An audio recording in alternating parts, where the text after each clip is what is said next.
Olá, seja muito bem-vindo, seja muito bem-vinda a mais uma live aqui no Nutri Responde, onde eu vou responder para vocês as mais pertinentes dúvidas sobre nutrição, sobre suplementação, sobre emagrecimento, né? Então aqui todas as dúvidas que você tiver sobre nutrição, este é o canal direto que você tem aqui com o seu Nutri, para que você nunca mais tenha dúvidas sobre nutrição, tá? Eu separei várias dúvidas que foram me enviadas tanto no direct como também na caixinha de perguntas. Dúvidas essas que são comuns dentro do consultório também, então são pertinentes para que você também que está aqui assistindo ouça as explicações do porquê essas questões são importantes e elas podem estar atrapalhando muitas das vezes o seu resultado, atrapalhando o seu processo de emagrecimento, atrapalhando o seu processo de ganho de massa muscular, o seu processo de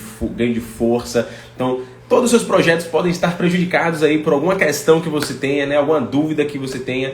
Então, este é o ambiente, este é o momento de você tirar todas as dúvidas que você tem, tá? Então, vocês que estão entrando, estão me ouvindo bem, estão me vendo bem, por favor, coloquem aqui nos comentários, por gentileza, né? Que a gente vai dando início a essa super live para tirar todas as dúvidas de vocês.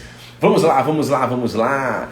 Eu já começo aqui com várias dúvidas que são bem pesadas, assim, né? Então vamos lá. A primeira delas é uma dúvida relacionada ao uso da creatina. Me enviaram que a creatina ela é melhor pura ou utilizando com um carboidrato, né? Para você que não sabe, a creatina é um suplemento muito utilizado dentro da área esportiva. É um dos estudos dos suplementos que tem mais trabalhos científicos fundamentando o seu benefício para o desempenho esportivo.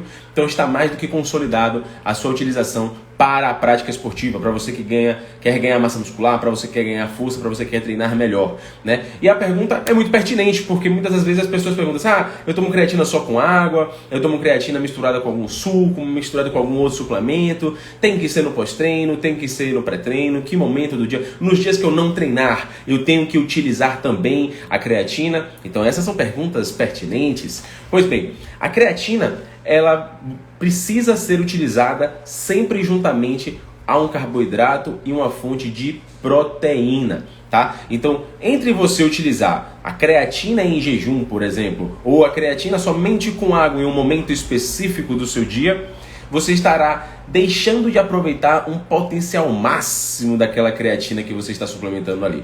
Então, se você fizer a utilização da creatina juntamente a um carboidrato, o que é um carboidrato, Gabriel? Juntamente ali a um suco, a uma fruta, a uma fonte de carboidrato como o arroz, como o macarrão, como o feijão, fonte de carboidrato como batata doce, inhame, aipim, e uma fonte de proteína, né? Um leite, ou então com frango ou atum, ou carne. Não necessariamente você vai misturar a creatina com essa galera toda, mas você vai utilizar juntamente a uma refeição que tem esses componentes, esses carboidratos e estas proteínas. E isso porque quando você faz a utilização da creatina juntamente a um carboidrato e uma proteína, você tem um aumento da liberação de insulina e isso faz com que você capte melhor essa creatina para dentro da célula muscular. Então é um ponto muito positivo quando você utiliza ela juntamente a uma refeição.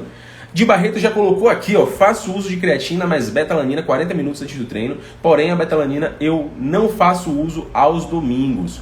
Pois bem, tanto a betalanina como a creatina possuem o seu efeito de forma cumulativa. Ou seja, você utiliza a suplementação hoje e você não terá apenas um benefício de curto prazo, você terá um benefício de curto, médio e longo prazo.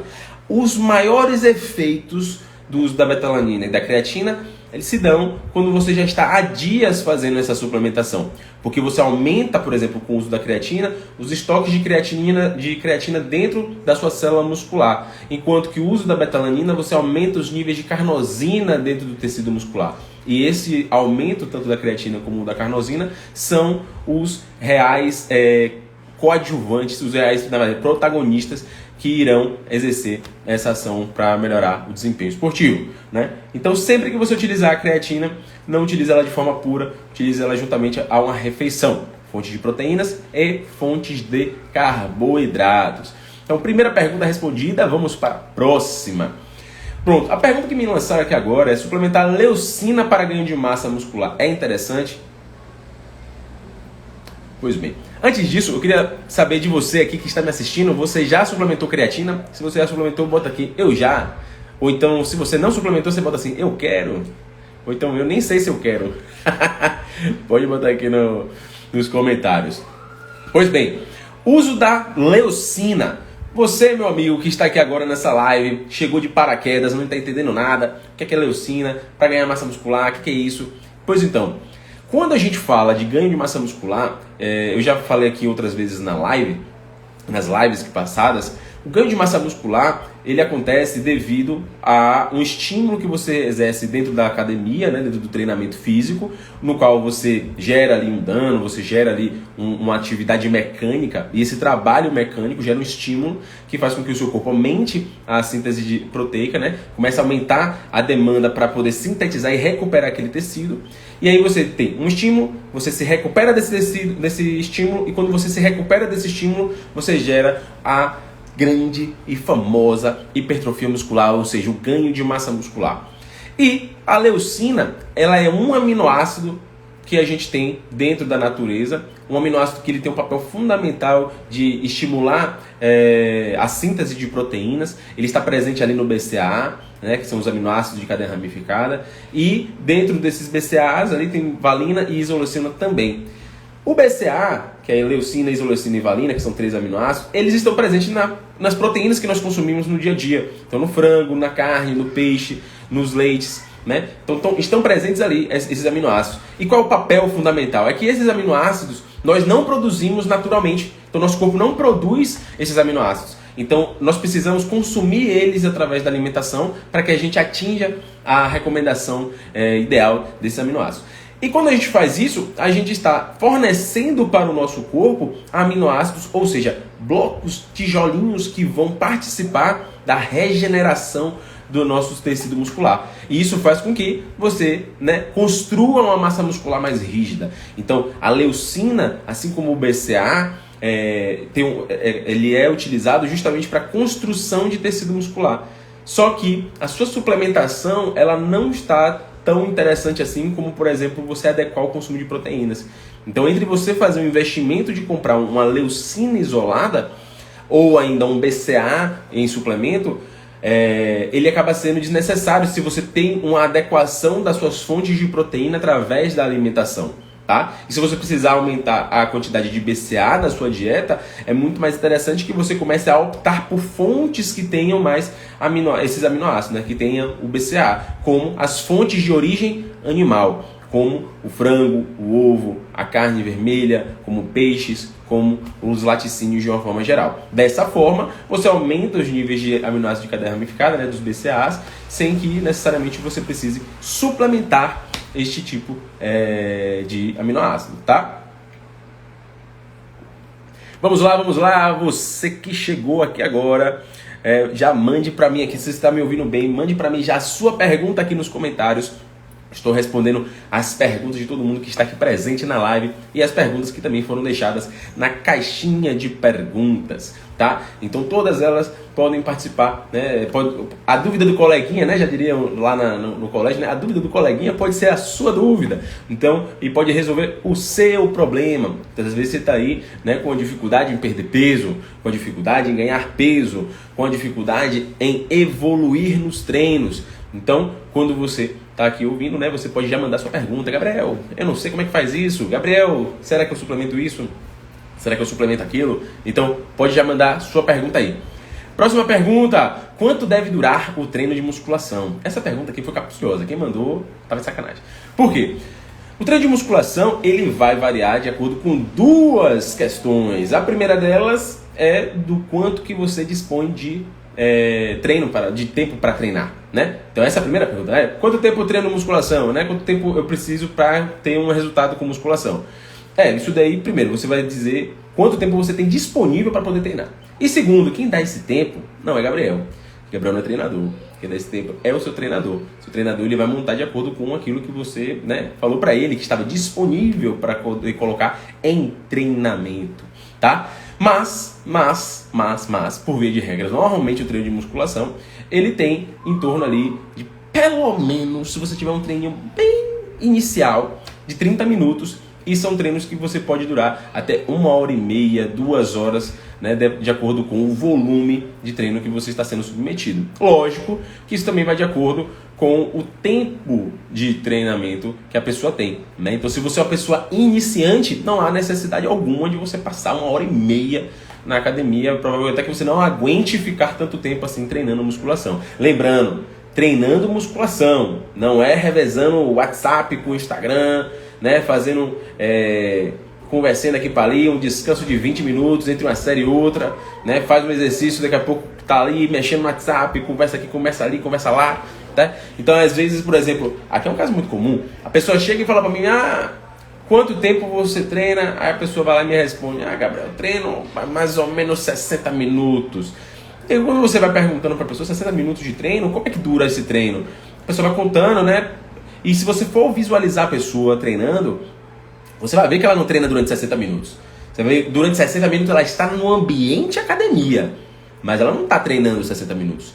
60 minutos de treino, meu amigo, é 60 minutos de treino, é 60 minutos de você levantando ferro, se arrumando, se organizando, fazendo mobilidade, fazendo alongamento, fazendo as coisas e descansando. Pronto, é isso daí. Fechou aqui, fechou ali, fechou aqui, fechou ali. Não é passando 15 minutos mexendo no celular ou coisa do tipo, tá? Então é muito importante que você leve isso em consideração.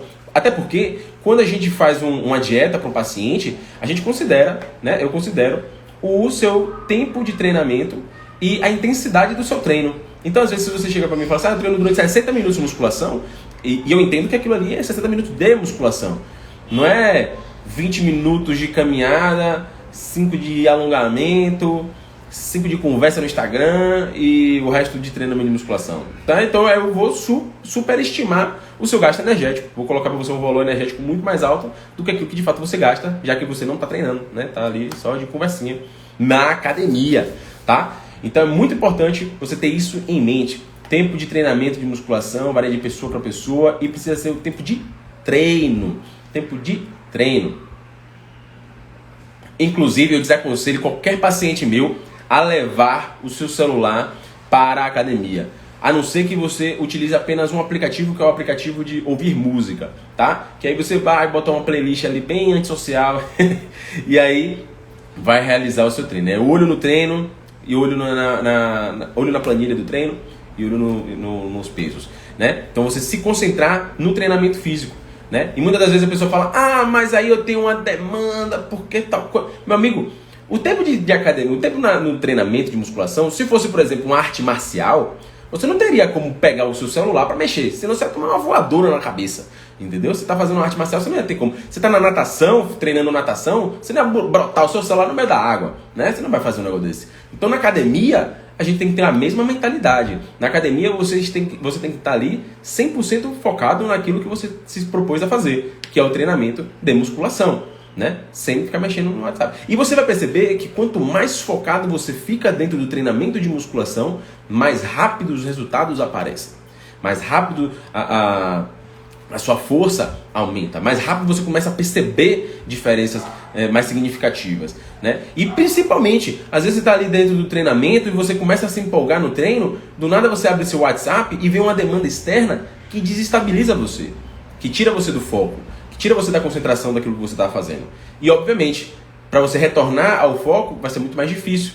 Muito mais provável que você, na verdade, faça um treino mais displicente até o final do treino, né? Justamente porque você ali leu uma mensagem que era desnecessária, coisa do tipo, ou então entrou numa conversa e ficou mais tempo conversando. Então, quando você está na academia, se concentre em realizar as coisas dentro da academia, tá? Eu sempre pergunto também com o meu paciente é o seguinte: quando você está no momento ali com a amada, você pega o celular?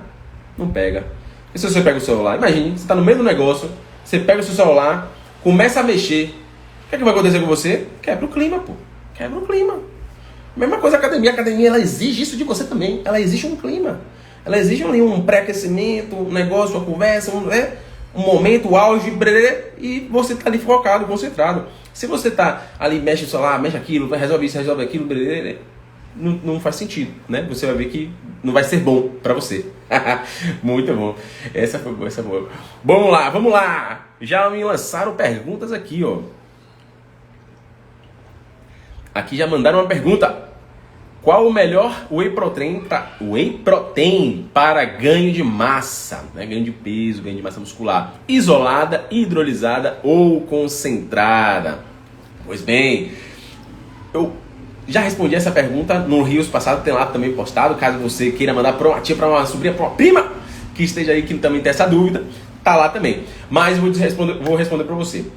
O whey protein, né? O whey protein é uma proteína do soro do leite. É um suplemento que a gente extraiu do soro do leite e utiliza comumente no meio esportivo para bater nossas ofertas de proteínas. Nós temos 3 tipos de whey protein. E aí eu vou fazer até a escadinha. Nós temos o mais simples, que é o concentrado, um pouquinho mais robustinho, mais filtrado, que é o isolado, e por último, o hidrolisado, tá? O concentrado normalmente tem na sua composição ali cerca de 70, 80, quase 90% de proteínas por dose. Então é um produto extremamente proteico. Isso facilita com que a gente tenha mais logística. Você quer ofertar mais proteínas para uma pessoa? Pô, o whey protein, cara. Muito mais fácil do que muitas outras fontes de proteína, né? Então o frango, por exemplo, tem ali cerca de 30% de proteína em 100 gramas. Aqui você vai ter 80%, cara. Entendeu? Mais que o dobro. Então, assim, 80% até 90%, né, de proteínas. Aqui você encontra traços ainda de lactose, de carboidratos, algumas gorduras, tá?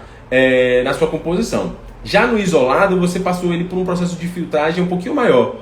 E esse processo de filtragem faz com que a gente elimine grande parte da gordura deste produto, aumente uma taxa de proteína, então cerca até de 94% de proteína por dose, às vezes está ali na faixa de 90%, e você tem traços menores ainda de lactose, de carboidratos. Normalmente são isentos de lactose, mas isso vai muito de acordo com fabricante para fabricante.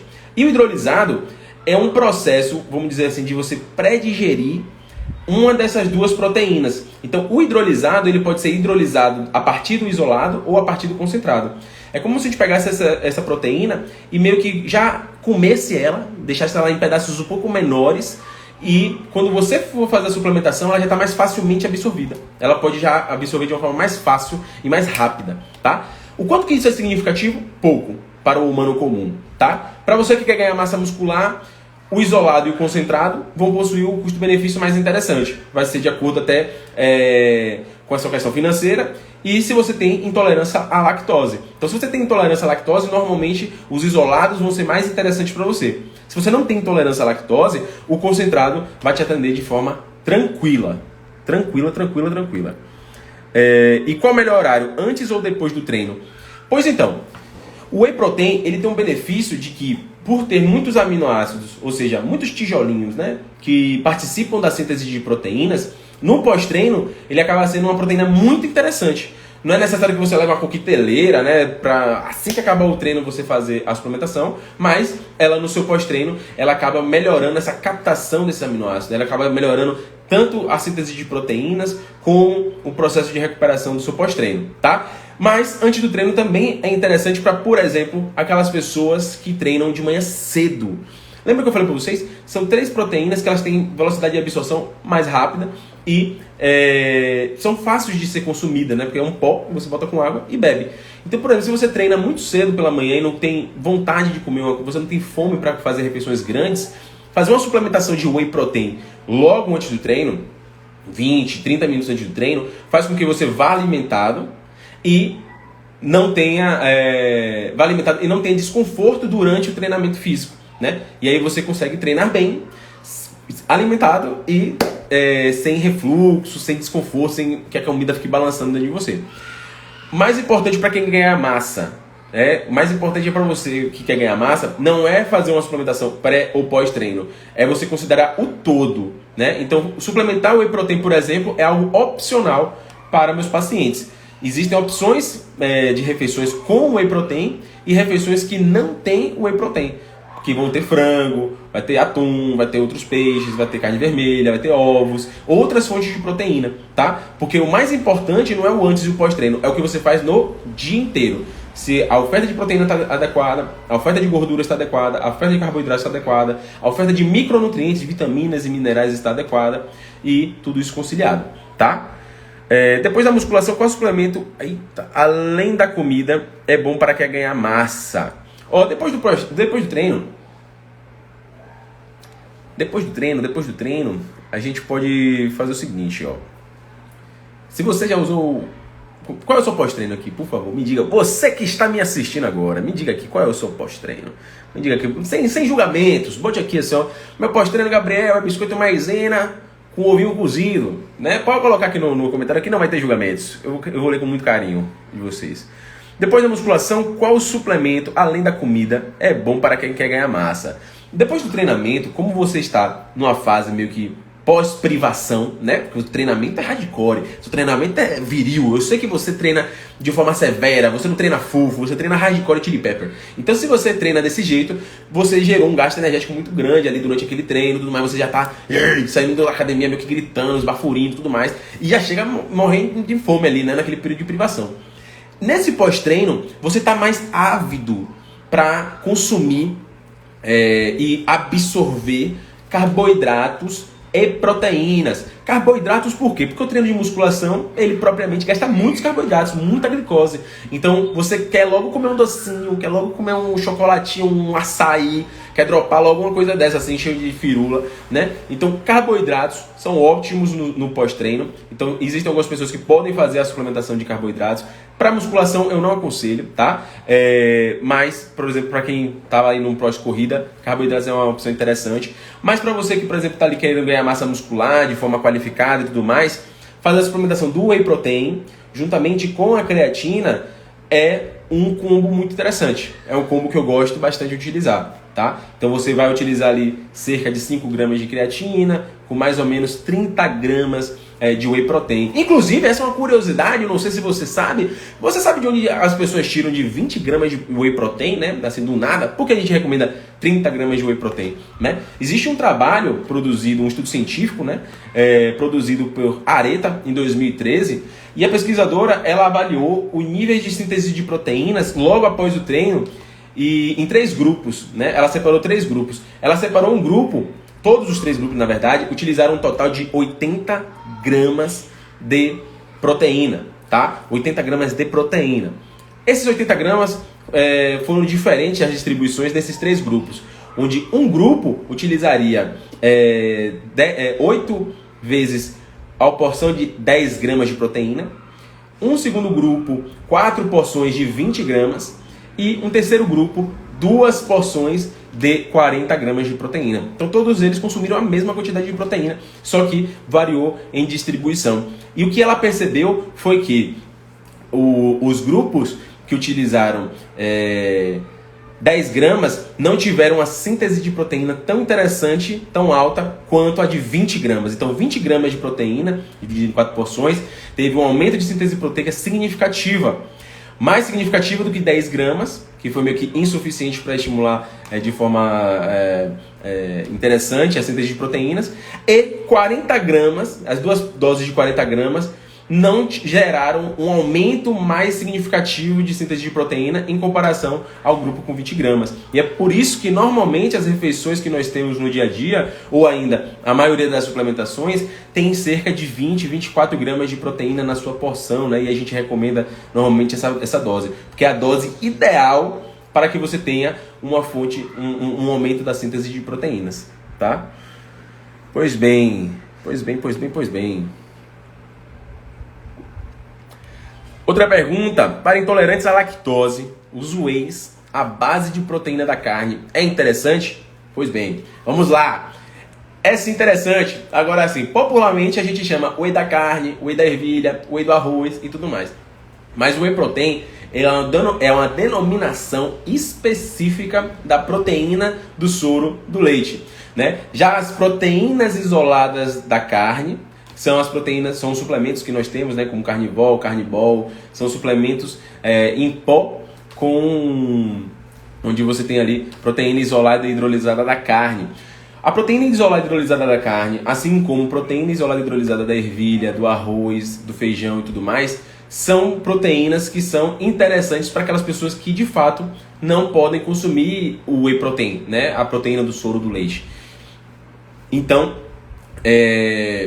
primeiramente para essas pessoas que não podem possuir as proteínas do soro do leite e, secundariamente, essas pessoas que têm uma intolerância à lactose muito acentuada.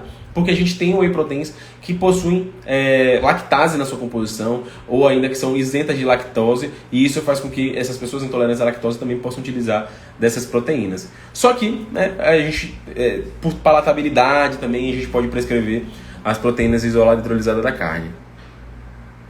Ó, faço dança à noite. O que comer depois? Quero emagrecer. Pois bem.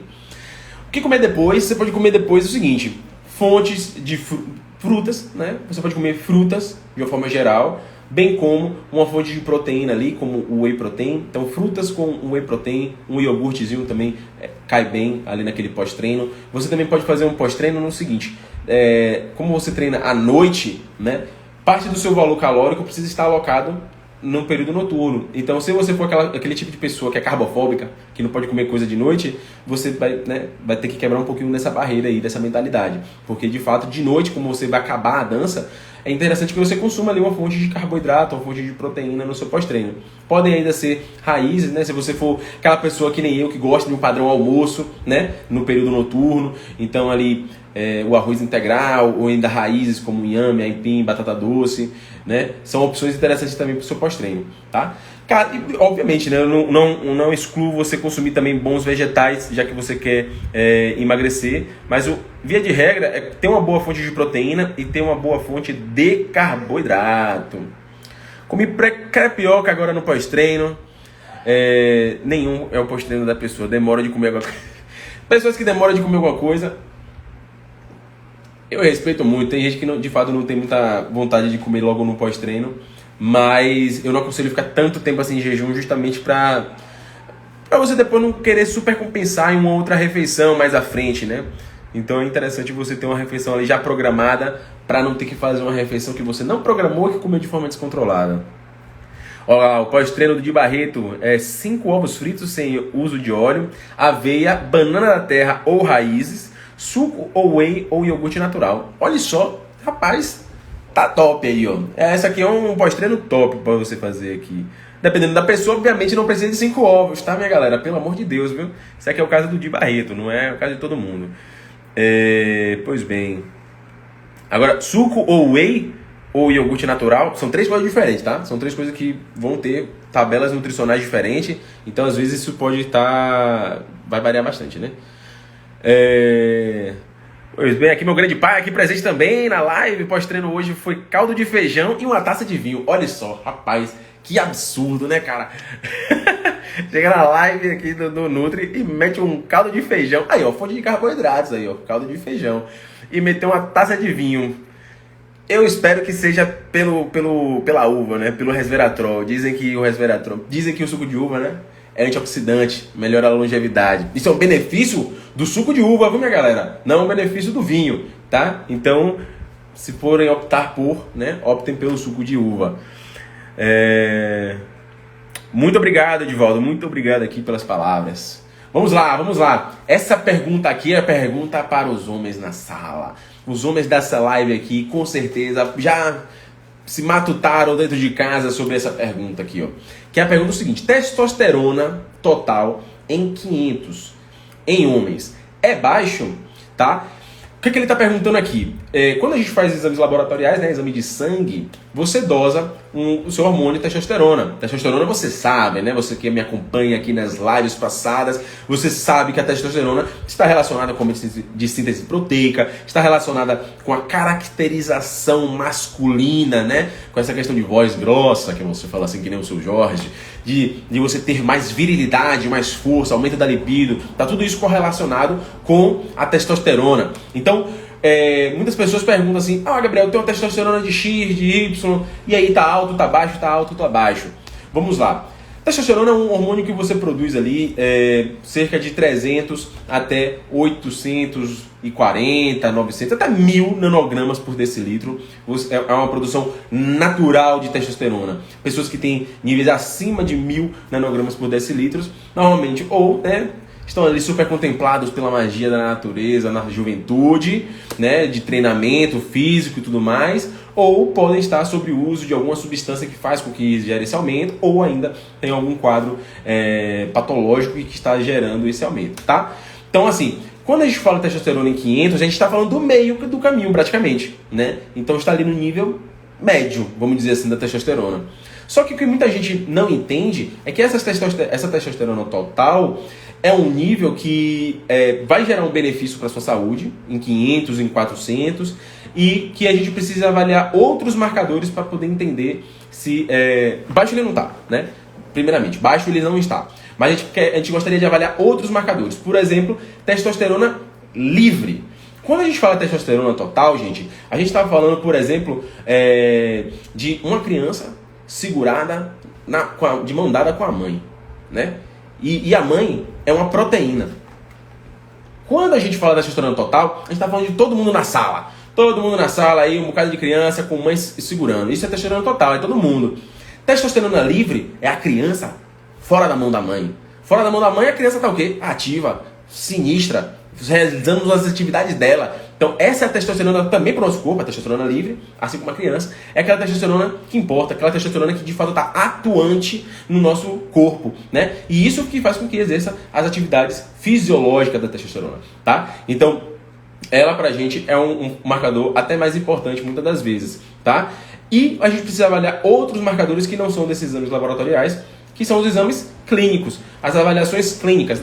No exame clínico, a gente tem um questionário se a sua função erétil está 100%, se sua libido está 100%, se você sente fraqueza ou letargia ao longo do dia, baixa disposição. Então, tudo isso pode estar correlato, por exemplo, com níveis mais baixos de testosterona, né? Falta de libido, disfunção erétil, baixa disposição no seu dia a dia, tá? Então, juntamente aos exames laboratoriais, ter esses sintomas clínicos para entender se de fato você tem uma deficiência desse hormônio ou não, tá? Níveis abaixo, níveis como 500 não é um nível abaixo. Você não precisa de nenhuma terapia de reposição hormonal, já que o seu hormônio não está abaixo dos seus níveis fisiológicos, tá? Então, prestem atenção nisso, porque eu já verifiquei pacientes que foram para o meu consultório e em acompanhamento a pessoa já fez uso de uma substância, né, de testosterona ou de um esteroide anabolizante, mesmo quando os níveis de testosterona estavam normais,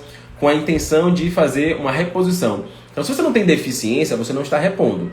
Se você tem níveis normais, você está fazendo uma suplementação daquilo, né? E aí você dá o nome correto. Eu estou fazendo um uso suplementar. E nada contra se você tiver esse objetivo, tá? Mas lembre-se que seus níveis estão normais e que, obviamente, isso pode gerar alguma repercussão sua mais pra frente, tá? Malho pela manhã e acabo treinando em jejum. É bom ou ruim? Pois quero perder peso. É indiferente. Pois bem, Cida, é indiferente. Por quê? Porque o seu corpo, ele faz reserva de energia, tá? Então, nosso corpo, nós temos uma reserva que é de carboidrato, que chama glicogênio muscular, está dentro do nosso tecido muscular, e nós temos uma reserva que é de gordura. E você bem sabe, nós temos pneuzinhos, né, dispostos no nosso corpo, e são nossas reservas energéticas. Então, se você treina em jejum, você utiliza ali, né, mecanismos que estão relacionados à utilização dessas reservas de energia para o treinamento. E logo após o seu treino, o seu corpo vai começar a fazer sinalizações de fome para que você recupere aquilo que você gastou ali durante o treinamento físico, tá? Importante lembrar que é o seguinte, se você treina em jejum porque você quer perder mais gordura, isso no final das contas já se demonstrou na literatura científica que fazer, por exemplo, aeróbico em jejum e um aeróbico o aeróbico alimentado geram benefícios iguais, muito semelhantes. Então, não tem uma diferença significativa. Agora, se você é uma pessoa que não consegue treinar em jejum, aí sim, né, claramente, a gente vai precisar fazer... Ou então, não é que nem não consegue treinar em jejum, é que você, por exemplo, passe mal durante o treinamento físico, né? Sinta a pressão baixar, né? Que você sinta gastrite, né? Um desconforto gástrico. Então, tudo isso a gente pode solucionar. Acorda um pouquinho mais cedo, dormiu no dia anterior um pouquinho mais cedo também, para que você chegue de manhã, faça uma refeição, descanse, recupere e vai treinar, tá? E se você quiser perder peso, treinar ou não em jejum não faz essa diferença. Você vai precisar, na verdade, ter um déficit energético. Então você pode treinar de manhã em jejum durante 2, 3 horas. E depois do treino, se você dropa um bocado de acarajé, McDonald's, pizza e tudo mais, teve um superávit energético, você vai ganhar peso, tá? Então o treinamento diz pouco sobre isso. Perfeito? Vamos lá. Essa pergunta é boa. Me responde aqui você que está me acompanhando agora. Você treina em jejum? Você treina alimentado? Me conte aí como é que você treina. Como é que você treina? Eu treino sempre alimentado. Eu em jejum eu sou péssimo. Péssimo. Rapaz, quando eu era mais novo, né, o estudante ele tinha tempo, né? O estudante que tinha tempo fazia o quê? Fazia um aeróbico em jejum de manhã, fazia um treino de musculação em outro horário, tudo mais, achava que estava badalando. Então assim, muitas das pessoas não têm esse tempo de fazer vários treinos num dia, né? Então, treinar precisa ser aquela coisa que você implementa na sua rotina de forma que não atrapalhe a sua rotina. Então, se hoje em dia você consegue treinar em jejum, jejum será, né? Se hoje em dia você só consegue treinar 10 horas da noite, 10 horas da noite será. Você não vai ter nenhum problema em intercorrências quanto a isso, já que você tem uma rotina ajustada. Mais importante disso tudo é que você tem sempre no mesmo horário, por exemplo. Isso faz com que você, por exemplo, crie uma rotina, um hábito em liberações hormonais. Então, quando você treina, por exemplo, sempre no mesmo horário, o seu corpo meio que já entende como é que funciona o seu dia a dia e ele já começa a fazer liberações de hormônios em horários bem específicos àqueles que você se planeja e se programa de treinar todos os dias. Agora, se você treina um dia de manhã cedo, outro dia de noite, outro dia de tarde, outro dia de manhã cedo, outro dia... você vai perceber que você começa a se estressar mais, você sente mais cansaço, você começa a perceber que na verdade o treino não está funcionando, porque na verdade você não entende como é que está sendo a logística do seu dia a dia. Uma hora o seu pós-treino é o almoço, outra hora o pós-treino é um café da manhã, outra hora o pós-treino é ceia. Então você vai começar a perceber que essa rotina muito bagunçada, ela muito mais prejudica tanto por uma questão de saúde mental, né? Porque, obviamente, se você não tem rotina, você se desgasta muito mais mentalmente, como uma questão também de liberação hormonal, tá? Perfeito. O Ícaro tocou aqui no ponto que eu pensei até que eu ia falar, mas assim, vamos lá. Ícaro falou o seguinte, fala sobre a relação do efeito EPOC e a administração da refeição pós-treino. Lembra que eu falei para vocês mais cedo que quando você acaba um treinamento físico, você está ali mais ávido por nutrientes, né? Então você está ali mais ávido por uma recuperação, seu corpo passou por um desgaste. Então ele está ali num consumo mais elevado de oxigênio para recuperar tudo aquilo, né? Então você tem uma hiperventilação pós-treino, então você está ali, sabe, com um aumento dessa demanda. E o aumento dessa demanda gera uma coisa chamada efeito EPOC. Esse efeito EPOC, ele aumenta o consumo de oxigênio e faz com que você aumente um gasto energético do pós-treino. E ele se perdura até o momento que você faz uma refeição. Então, dependendo da pessoa que eu estou atendendo, eu posso fazer uma estratégia de atrasar o pós-treino dessa pessoa, a fim de que naquele período ali ela tenha um efeito EPOC, que é um efeito de super consumo de oxigênio pós-treino. E esse super... pergunta de... para que esse super consumo de oxigênio no pós-treino, né, cara? É justamente porque nesse período você oxida mais gorduras. Tá? Então você consegue ter uma oxidação de gorduras maior se você aproveita esse efeito EPOC. Gabriel, quanto tempo dura esse efeito EPOC? Normalmente a gente pode fazer ali entre 45 minutos até 2 horas no máximo, mas isso vai muito de pessoa para pessoa e tem uma estratégia muito bem alinhada para que isso funcione de forma adequada. Tá? Mas isso é muito bom de falar. Aqui, Viviane botou, aqui só rola treino em jejum. Aí, ó. Quem treina em jejum, metendo as cargas pra cima, então, minha amiga, merece ser um lugar no céu. É a pessoa que tá, sabe? Tem até uns vídeos que as pessoas mandam pra mim, esse aqui é muito engraçado. Quando o rapazinho do treino de 5 da manhã chega na academia às 17 horas. Porque como você chegou nas 17 horas, você está mais bem alimentado, você já está desperto. Então é muito provável que você consiga até executar o exercício com cargas maiores.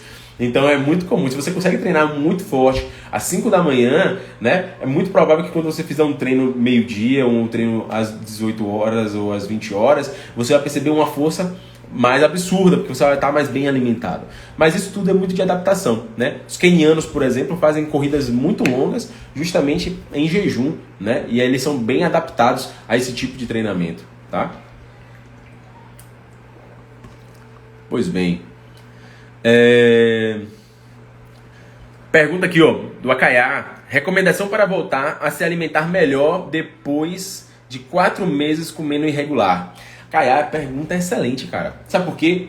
Porque uma das coisas que eu gosto de trabalhar muito bem no início do acompanhamento nutricional, lá dentro do consultório, seja no presencial, seja no online, é o estabelecimento da rotina, tá? Então você tocou num ponto aqui, ó, como me alimentar bem se eu tô há 4 meses me alimentando de forma irregular.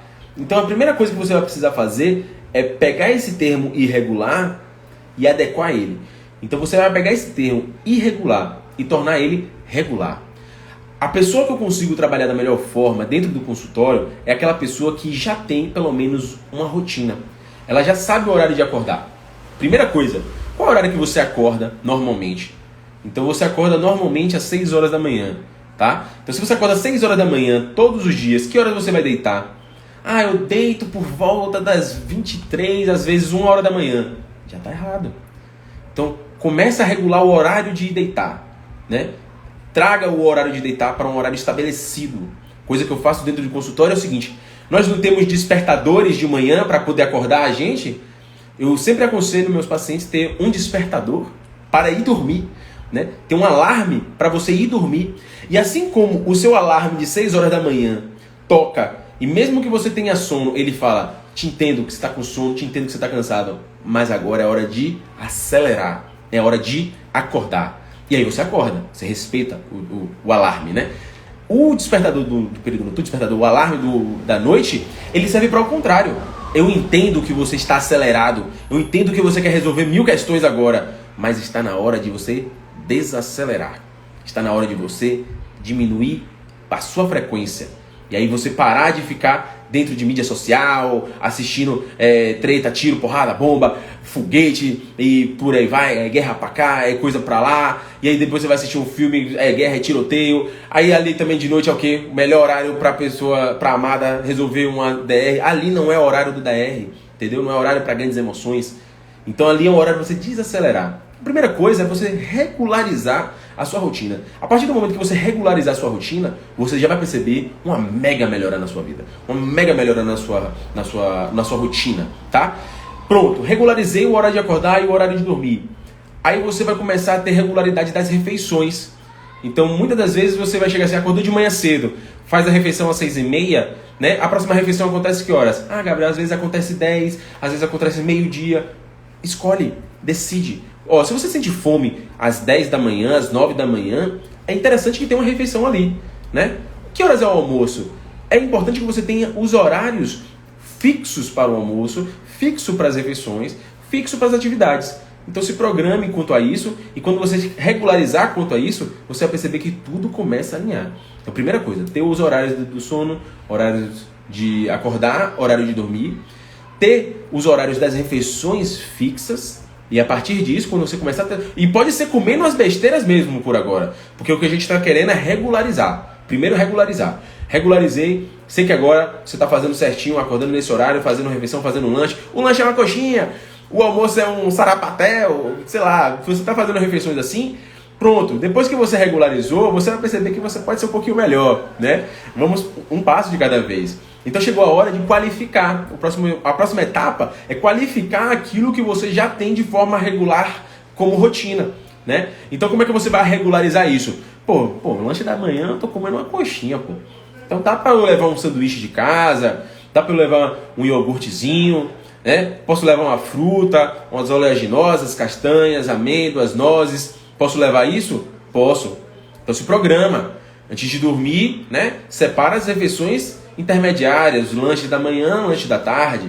Então você começa a olhar com outro olhar. E aí, se você estava 4 meses de forma irregular, se der pelo menos 4 meses para você regularizar isso tudo, né? Primeiras 2 semanas, regularizar horários de acordar e dormir. Outras 2 semanas, regularizar refeições.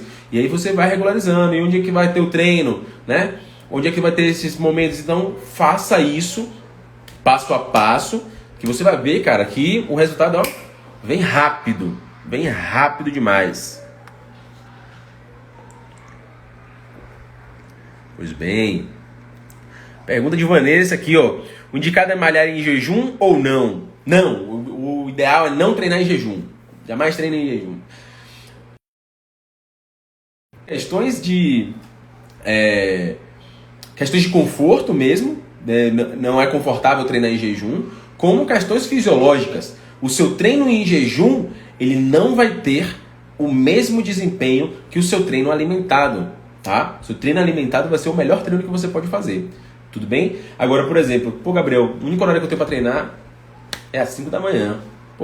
Ou você acorda mais cedo para fazer uma refeição, né? Uma refeição pequena, simples, leve, ou internaliza que essa é a sua rotina de agora e que mais à frente, que aquela ali na verdade, é a rotina de agora e é o melhor que você pode fazer nas condições que você tem, por não ter condições melhores para fazer melhor ainda, né? Frase do Cortella. Então, você treinar às 5 da manhã é o melhor que você pode fazer nas condições que você tem, por não ter condições melhores de fazer melhor ainda. Quais são as condições melhores para você fazer melhor ainda?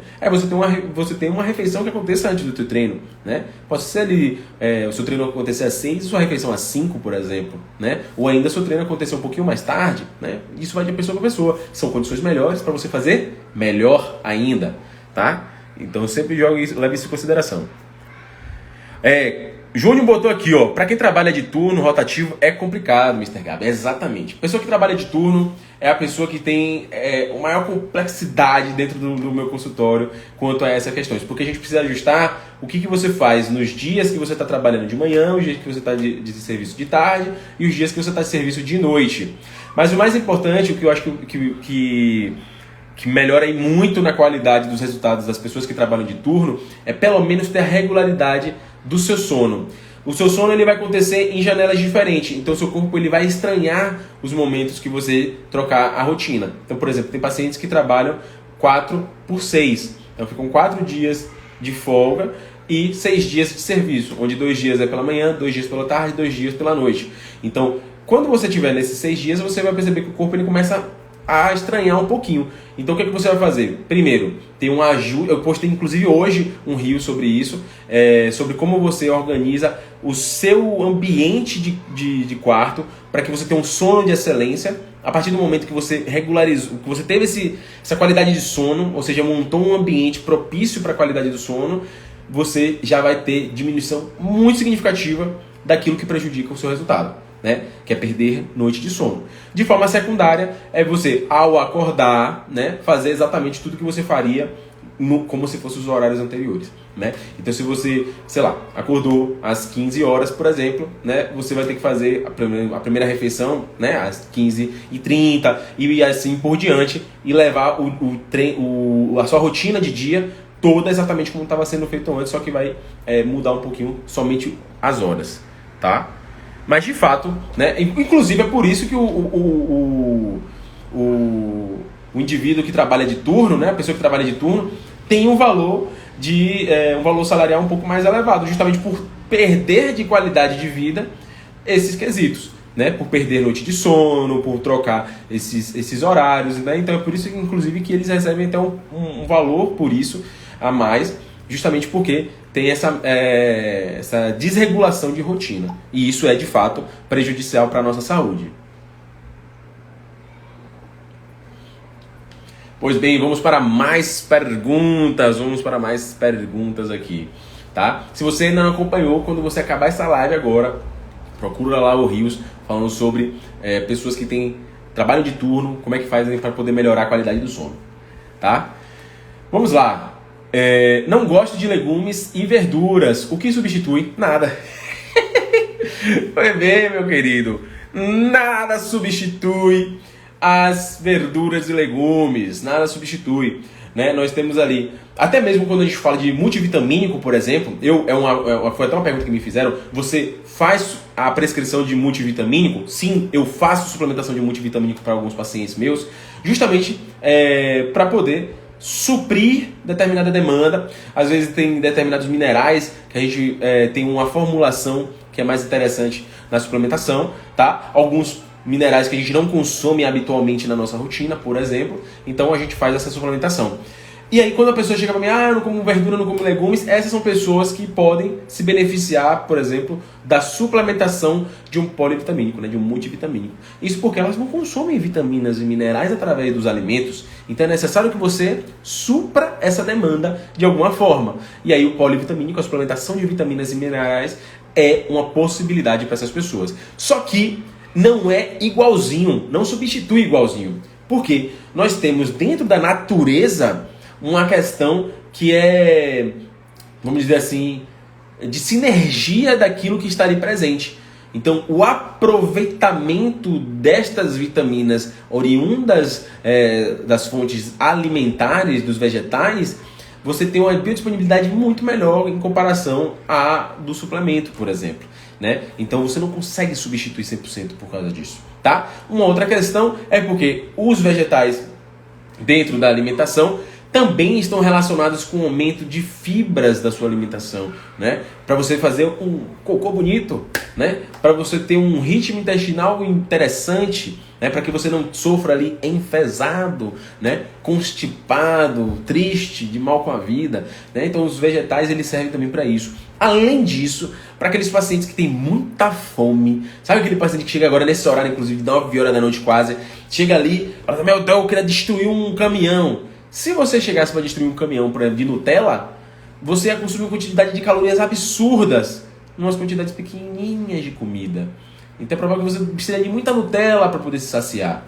Já os vegetais, os legumes, você pode utilizar tamanhos bem expressivos, né? Volumes grandes desses vegetais, de brócolis, de couve, de abóbora, beterraba, por aí vai, que ali não possui um valor calórico tão elevado assim. E aí você se sacia, consome boas vitaminas, bons minerais, consome boas fibras e ainda, né, consome um valor de calorias mais baixo. Ou seja, se você está buscando emagrecimento, esse é o melhor caminho, né? Consumir volumes alimentares grandes com valores calóricos baixos. Então, esta é uma das grandes um dos grandes benefícios da utilização de vegetais na dieta. Então nada substitui. É importante você aprender quais daquele que você menos é intolerante, né? E começar a implementar. E não é possível que não exista um vegetal que você não goste de consumir, né? Você tem que testar os vegetais para poder saber qual é que te agrada, né? Tem gente que não gosta de beterraba, mas vai gostar de abóbora, né? Vai gostar de quiabo, vai gostar de vagem, vai gostar de outras coisas. Além disso, saladas em si vai muito de acordo com como você tempera aquilo dali. Às vezes eu pergunto, você come salada? A pessoa come, qual é a salada? Alface, tomate e cebola. Porra, aí você quebrou minhas pernas. Alface, tomate e cebola não tem alegria certa. Então assim, fazer a mistura de vegetais é muito importante. Né? Você unir vários vegetais ali, fazer uma salada bonita, cheia de cor, né? Toda reluzente, coloridinha, bonitinha. Essa é uma forma. A segunda forma é você ter temperos, né? Então, eu, Gabriel, gosto muito de pimenta do reino, por exemplo. Gosto também de manjericão desidratado. Gosto também de orégano. Então, são coisas que não tem valor calórico significativo. Bota ali na salada junto com um azeitezinho de oliva e fica sensacional. Se você quiser, bota ali um pouquinho de sal também para poder dar um sabor. O importante é que você coma, né? Depois a gente vê se você está botando muito sal. Mas o importante é que você coma. Tem gente que bota limão, vinagre na salada. O importante é você diversificar. Então saladas, comer vegetais é uma arte de você inovar ali, né? Então você mudar a cara daquela sua refeição. Aí, ó, Júlio já vai pedir aumento do salário, exatamente. Quem trabalha de turno tem que ter aumento de salário. Grande Yuri, né? Sempre dando aula, é isso aí. Tem que ter aqui, ó, firme e forte. Normal sentir mais fome à noite? Rapaz, então, Vanessa, não é normal você sentir mais fome à noite. Normalmente, se você sentir mais fome à noite, possa ser que você esteja se privando muito ao longo do dia.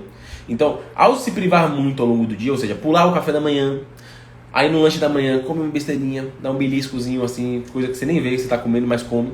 Aí almoço, faz aquele negocinho meio almocinho, né? Não faz o lanche da tarde. E isso você veio de uma rotina de trabalho, uma rotina de estudo, uma rotina de, sei lá, de cuidar de criança, de cuidar de um funcionário, por aí vai. Então você vive uma rotina muito estressante. Então quando você chega em casa, em ódio, né? Estressada, nível de cortisol lá em cima e tudo mais. Aumentou o cortisol, você não teve um consumo calórico muito grande, fome.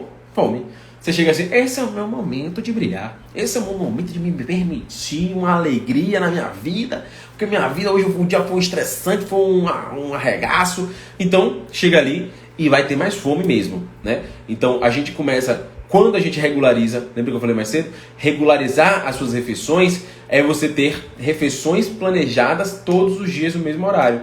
Então, de manhã ter um volume calórico um pouquinho maior, né? Se o seu treino for pela manhã, então, principalmente se o seu treino for pela manhã, ter maior quantidade de calorias perto do seu treino, tá? Para que você, né, consiga ter isso daí. Ter essa oferta de calorias onde você tem mais gasto energético. Então, de manhã, ter um café da manhã bem robusto, ter refeições intermediárias, né? Não precisa fazer um almoço no meio da tarde, no meio da manhã, mas ter refeições intermediárias, uma fruta, oleaginosa e tudo mais, e aí comer bem ao longo do dia, esses volumes vegetais e tudo mais, vai te dar mais saciedade. E aí você vai chegar em casa com menos fome, né? Se você tiver até, inclusive, um fracionamento dessas refeições, né? Então, você se alimentar de 3 a 4 horas, entre 3 a 4 horas, você vai ter essa melhora. Agora vamos supor que você ficou 5 horas em jejum. Você vai chegar em casa já gritando com todo mundo, já brigando com todo mundo, querendo comer até o reboco da parede, entendeu? Então ter o planejamento das refeições serve também para economizar a sua paciência, tá? Economizar a sua paciência. Vamos lá, minha galera, estamos aqui já chegando ao finalzinho da nossa live de hoje, com as perguntas que vocês me encaminharam aqui na caixinha de perguntas. Pois bem, a última pergunta que eu estabeleci aqui para hoje, que eu coloquei que me mandaram, foi a seguinte, foi uma pergunta também relacionada a essa questão de vegetais, por exemplo, né? Que qual fruta é ruim para emagrecer? Isso é incrível. Século 21, 2022, até hoje a gente tem um bocado de gente falando sobre comer mais saudável e tudo mais, e existem ainda alguns indivíduos, para não dar outro nome, que insistem em criminalizar as frutas, né? Frutas são sensacionais para o processo de emagrecimento, processo de ganho de massa muscular, para o processo de ganho de saúde, longevidade, desempenho, cognição, função sexual, tudo isso aí, comer frutas melhora. Tudo isso, comer frutas melhora. Seja pelo consumo de vitaminas e minerais, seja pelo consumo de fibras, seja pela oferta de carboidratos, frutas são sempre sensacionais. E frutas que são ruins para emagrecer, não existe. A fruta ruim que é para emagrecer é aquela fruta que você não come. Aí sua vida às vezes fica meio triste mesmo, sabe? Você fica aí, pô, aquela vida meio que sem doce. Aí você não come nunca fruta. Aí quando você vai comer um doce, é sempre um doce muito escalafatoso, sabe? Cheio de calorias e tudo mais, que nem foi lá tão bom assim, mas você comeu. Aí você, além de se sentir frustrada por ter comido, você se sentiu frustrada porque não matou a sua vontade de comer, né? Uma pergunta muito importante, eu queria saber de você que está aqui me assistindo. Você é o tipo de pessoa que considera que fruta é um doce? Fruta é sobremesa para você? Fruta é um doce para você? Tipo assim, acabou o almoço. Fruta ali, uma laranjinha pós-almoço, um kiwizinho pós-almoço. Ele compete ali junto com a paçoquita e o brigadeiro? Me responde aqui se fruta para você é um doce. Se você estiver assistindo a gravação, me responda aqui também. Pode botar no comentário. Fruta para você é doce? Fruta para você é sobremesa? Me coloque aqui, tá? E é importante porque muitas pessoas deixam de emagrecer porque não aproveitam o potencial de frutas, né? Eu sempre falo isso com o paciente. Às vezes você vai consumir ali uma fatia de pão, né? Uma fatia de pão, sei lá, 25 gramas. Essa fatia de pão ali, muitas das vezes, tem a mesma quantidade de 25 gramas, a mesma quantidade de calorias que 150 gramas de mamão, por exemplo, quantidades grandes de mamão, melancia, melão, né? E aí, às vezes, a pessoa deixa de comer esses alimentos pensando que são criminosos e você perde a saciedade na sua refeição.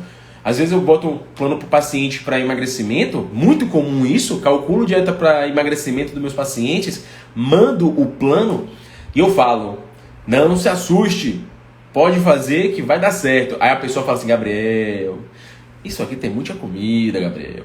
Aí eu falo assim, mas está calculado, meu amigo. Por quê? Porque quando eu planejo o cardápio de uma pessoa que quer emagrecimento, eu opto por opções que tenham volume alimentar grande e valor calórico baixo. Então a pessoa come muito, mas com baixo valor calórico. Então ela emagrece porque ela vai ter déficit energético e se sacia. Então é o bom dos dois mundos. Além disso, além de ter esses dois benefícios, é a pessoa que ela se alegra porque ali tem um doce. E às vezes você está com vontade de comer um doce e aí você vê uma banana madura, ou então ainda um moranguinho ali, numa vitamina. Pô, é muito bom, né? Você tem um doce bacana para você fazer no pastel. Aqui, ó, rodelinha de abacaxi, pô. Rodelinha de abacaxi é sobremesa top demais. Ó o outro, meteu mousse de manga. Mousse de manga é considerado fruta?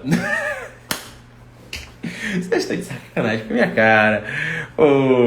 Ô seu Ícaro, você está de sacanagem com a minha cara. O senhor, rapaz, tá bagunçando. Ó, esse aqui falou que acha que é. Viane falou que sim. Livinha falou que sim também. Aí, tudo aí no time do Nutri. Todo mundo falando. Fruta no almoço, no pós-almoço é sobremesa sim. Sim, aqui o Marli colocou uma informação importante. Sim, mas às vezes o desejo do doce não passa com a ingestão da fruta. Perfeito. Aí a gente tem outros pontos para serem trabalhados que a gente pode fazer de forma individualizada, mas também quando eu estabeleço, por exemplo, uma sobremesa com uma fruta no pós-almoço do meu paciente, eu também coloco, se necessário, se ele quiser, uma opção da sobremesa que ele quer comer, né? Seja um brigadeiro, seja um beijinho, seja um doce de leite. Então também terá essa opção no pós-almoço, né? Mas é uma opção. Sempre aconselho para fazer no máximo 2 vezes na semana, né? 2 a 3 vezes na semana e não mais vezes, né? Com forma mais frequente você fazer a refeição com a fruta para poder identificar isso, viu? Mas sim, fruta é um excelente auxiliador do seu processo de emagrecimento. Se você não consome frutas no seu dia a dia, pelo menos 2 tipos de fruta no seu dia a dia, né? Uma banana e uma laranja, um morango e um kiwi, uma laranja e uma maçã. Se você ainda não possui o consumo adequado de fruta no seu dia a dia, você pode estar deixando de ganhar muito dos resultados, né? Seja no emagrecimento, seja na hipertrofia muscular, seja no ganho de massa muscular, seja no ganho de saúde, tá? Então, botem frutas no seu dia a dia. Olhem a quantidade enorme de fruta que nós temos à disposição da gente na natureza. Então, se você não gosta de maçã, pô, tem outras frutas. Tem pera, melão, uva, tangerina, pinha. Tem muita fruta, tem caqui.